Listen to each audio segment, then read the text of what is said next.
بسم اللہ اللہم صلی وسلم علی نبینا محمد۔ السلام علیکم ورحمۃ اللہ۔ 3 حل اور 3 نیکیاں۔ شیخ محمد راوی سے ایک عورت نے سوال پوچھا کہ ان کی شوہر کی والدہ بیمار رہتی ہے، شوہر تقاضا کرتا ہے کہ میں ان کی ماں کی خدمت کیا کروں، مجھ سے یہ سب نہیں ہوتا، کیا مجھ پر شوہر کی ماں کی خدمت واجب ہے؟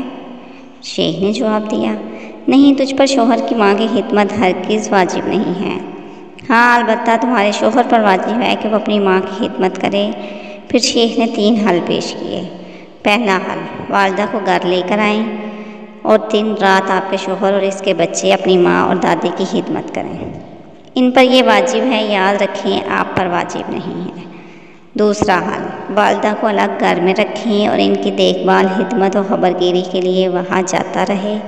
اگر والدہ یہ تقاضا کرے کہ رات ان کے سہانے گزارے تو ماں کے پاس رات رکنا ان پر واجب ہے، یاد رکھیں آپ پر واجب نہیں ہے۔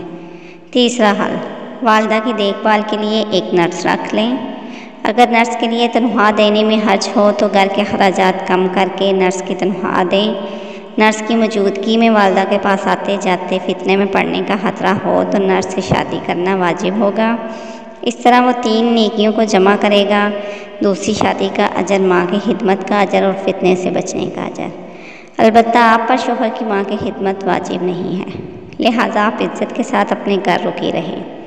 کچھ دیر سوچنے کے بعد عورت بولی، شیخ صاحب، شوہر کی ماں بھی میری ماں جیسی ہے، واجب نہیں تو مستحب صحیح، میں خود اس کی خدمت کروں گی۔ السلام علیکم ورحمۃ اللہ۔